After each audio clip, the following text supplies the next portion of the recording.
This is a CBS News inquiry. The Warren Report. Here is Walter Cronkite. On November 22nd, 1963, at precisely 12:30 p.m., John Fitzgerald Kennedy, the youthful 35th President of the United States, drove triumphantly into this square, where hundreds waited to cheer him, and where another waited as well. Seconds later, a dying president sped away from Dealey Plaza into history, into legend, into a national nightmare of suspicion that persists to this day. And thus began a four-part series of one-hour programs that aired on CBS News beginning June 25, 1967. Walter Cronkite said suspicion about the Kennedy assassination persists to this day. He said that in 1967, but it also applies to 2023. In this episode of C-SPAN's The Weekly, we mark the 60th anniversary of the Kennedy assassination by focusing on one specific surviving artifact from November 1963, the Zapruder film.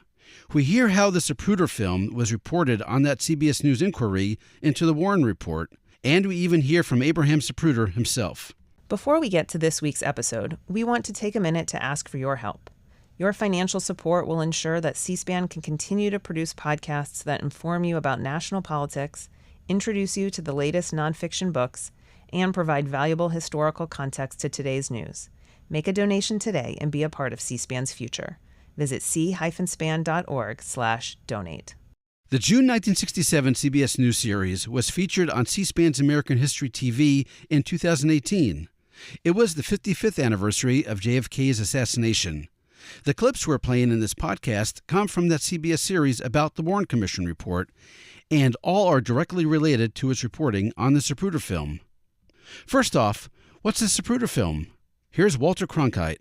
The most dramatic and most important single piece of evidence of the assassination was provided by Mr. Abraham Zapruder, who, on November 22nd, 1963, stationed himself with an amateur movie camera right here. On one roll of 8mm color film, Mr. Zapruder had the astonishing luck to capture the entire assassination. We cannot show you that film on television. It was purchased from Mr. Zapruder by Life magazine. That film, though, serves as a clock.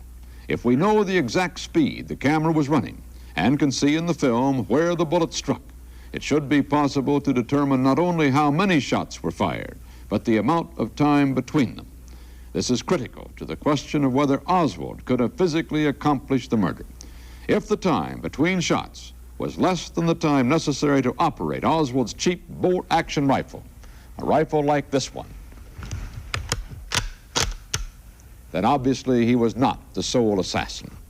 A test of time between shots could not prove that he did fire the shots. It might prove that he did not.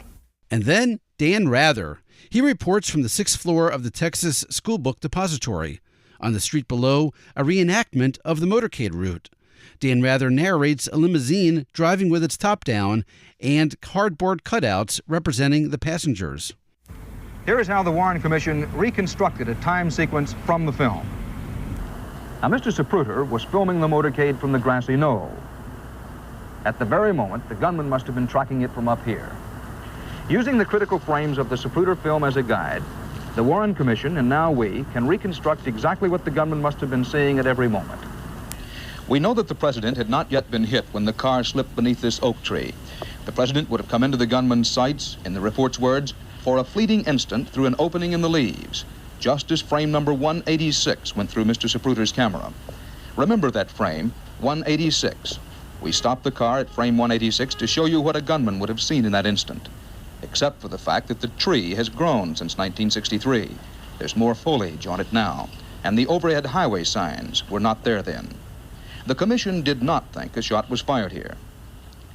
Now the president is again concealed by the leaves. Emerging just as the Zapruder camera over on the grassy knoll is shooting its 210th frame.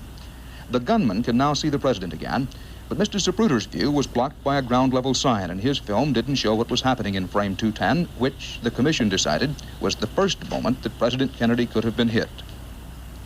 The Zapruder film did not show the president again until frame number 225, where we stopped the car once more. Here, the Zapruder film seemed to show the president already hit, So that hit must have occurred somewhere between frames 210 and 225 of the Zapruder film. CBS News interviewed Dr. Luis Alvarez, a physicist at the University of California at Berkeley. For a while, I couldn't get very interested in it, but then when Life magazine republished the frames from the Zapruder movie, I spent an evening looking at them, and I found something that excited my interest. What first caught your eye, Dr. Alvarez? Well, it's right here in the picture at frame 227. The highlights on the windshield of the car are all drawn out into rather pronounced streaks. And you can see that in the frame ahead, the highlights are individual dots, and again in the frame beyond, there are individual dots. So something rather violent happened to the line of direction of Mr. Zapruder's camera in frame 227. It swung violently. If Dr. Alvarez were right, the Zapruder film might contain a record of the number of shots fired. If blurs, which could be accepted as evidence of gunshots, occurred in a certain time span, then the shots themselves would be in the same span. We remind you again that the film is owned by Life magazine and is not available for broadcast. So, CBS News commissioned an expert photo analyst, Charles Wyckoff, of the Massachusetts firm of Edgerton, Germerhausen, and Greer, to make an analysis of the Zapruder film frames. Dan Rather interviewed Mr. Wyckoff. Mr. Wyckoff, the entire Zapruder film shows the whole assassination? Yes, it does, Dan. The film was an 8mm motion picture film, and the entire record in which the president was in view was represented on a film about this long, which only took about 10 seconds. And all of the records of interest were on this small piece of film. We actually looked at all the frames, but we only studied certain frames in detail. And the reason for studying those frames in detail was the fact that there were certain little things in there that looked blurred at first, and we were quite interested in why they looked blurred. Photo analyst Charles Wyckoff also said this to Dan Rather. Something must have happened to Mr. Zapruder when he was, something must have startled him when he was holding his camera. He had a camera very much like this model right here, which is an 8mm camera. And as he held it up to his eye, concentrating on the president, something startled him, and he jumped a little bit with the camera. Not nearly that much? Not anything like that at all, just a very subtle jump, but that was just enough to cause a blur of these little holes in here, and also a blur of highlights on the car. CBS News also interviewed the man who made the film, Abraham Zapruder himself. From the second night's broadcast, here's KRLD-TV news director Eddie Barker. Abraham Zapruder, whose film of the assassination was studied at length on last night's program, was standing up on this little wall right at the edge of the grassy knoll. Now, shots from behind that picket fence over there would have almost had to whistle by his ear. Mr. Zapruder, when we interviewed him here, tended to agree that the knoll was not involved. I'm not a ballistic expert, but I believe if there were shots that come from my right ear, I would hear a different sound. I heard shots coming from, I wouldn't know which direction to say, but it was proven from the Texas Book Depository, and they all sounded alike. There was no difference in sound at all. Dan Rather interviewed Arlen Specter, assistant counsel to the Warren Commission. Arlen Specter later would become a senator from Pennsylvania. In 1967, he was district attorney of Philadelphia. Notably, Arlen Specter was the author of the single bullet theory. When Dan Rather interviewed him about that, Arlen Specter cited the Zapruder film. It's stated in the Warren Commission report that belief in the single bullet theory is, quote, not essential, end of quotation, to supporting the conclusion of the Warren Commission report. Now, can you describe for us any other theory besides the single bullet theory that would support the conclusions in the report? The commission concluded that it was probable that one bullet inflicted the wound on the president's neck and all of the wounds on Governor Connally. But you could have three separate bullets striking under the sequence as we know them. For example, the president could have been struck at frame 186 of the Zapruder film, which is a number given to the Zapruder film. Then Governor Connally could have been struck some 42 frames later, which would be a little over 2 1/4 seconds at about frame 228 or 229. And then the third shot could have hit President Kennedy's head at frame 313, which was pretty clearly established, so that it is not indispensable to have the single bullet conclusion in order to come to the basic finding that Oswald was the sole assassin. Walter Cronkite ended that episode by citing again the Zapruder film.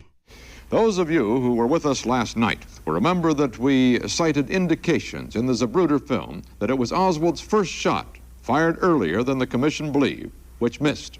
Now, if that is so, then the governor could indeed have heard a shot and begun reacting to it before he himself was hit.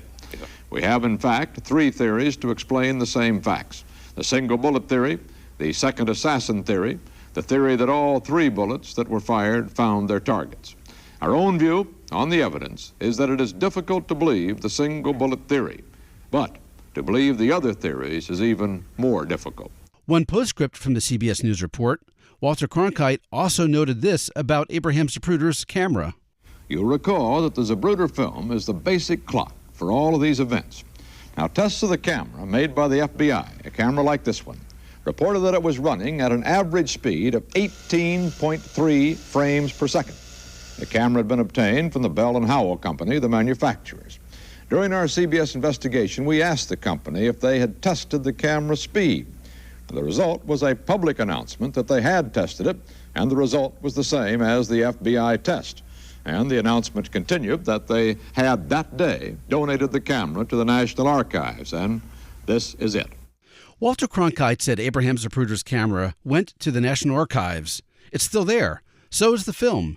Let's fast forward from CBS News in 1967 to C-SPAN in 2014. A visit by C-SPAN's American History TV to the National Archives at College Park, Maryland, and its collection of artifacts related to the Kennedy assassination. Here's Martha Murphy, head of the Special Access and Freedom of Information Act staff at the National Archives. So the Zapruder film had been in our physical custody for a number of years, but during the time of the Assassination Records Review Board, there was an official government taking of it, where the Zapruders were provided with a payment for the value of it. And so now it is officially part of the custody of the National Archives, the original. Now the copyright is retained, and I believe that the Zapruder family has given the copyrights over to the Texas School, sixth floor museum, which is in the old Texas School Book Depository. But if someone were to come here, they could, of course, look at it. It's just that if you were to choose to duplicate it and publish it, that you would need to get the copyright in order to do that. Permission under the copyright. And if you were to come in to see it, you would be watching a duplicate of the original. And now, our bonus clip. Martha Murphy mentioned the Zapruder family. Abraham Zapruder's granddaughter, Alexandra Zapruder, wrote 26 Seconds, a personal history of the Zapruder film. In 2017, Alexandra Zapruder appeared on C-SPAN's Book TV talking about her book at the San Antonio Book Festival. This was a very unlikely thing, actually, for me to decide to do, to write this book. I grew up in a family in which, and I wrote about this at some length in the introduction to the book, in which we really very, very rarely talked about the Zapruder film. It was really something that we all knew. We knew because we have this odd name and people would, ask about it. But it was not something that my parents liked to talk about at all. My father in particular. My grandfather died when I was an infant, which was very, very sad for my father. And then my own father died when rather young, and so I now understand what that felt like for him. And so the film was always off-center. It was not, I wouldn't say that it was quite taboo. It wasn't forbidden, but it was really not a defining, we were not encouraged to think of it as a defining aspect of our identities at all. So I came to this topic in the aftermath of my father's death, finding myself with questions, as people often do, wanting to pull together the threads of this story and coming to it fresh in a way. That's it for this episode of C-SPAN's The Weekly. Want to learn more about the Kennedy assassination 60 years ago? Search the C-SPAN Video Library. You'll find hearings, panels, books, prior anniversaries, discussions of Lee Harvey Oswald, discussions of the grassy knoll, single bullet theories, Cubans, conspiracies, more discussion of the Zapruder film, more appearances by Alexandra Zapruder, and you can even watch all 4 parts of that 1967 CBS News special report on the Warren Commission, all in their entirety. Thanks for listening, and happy searching.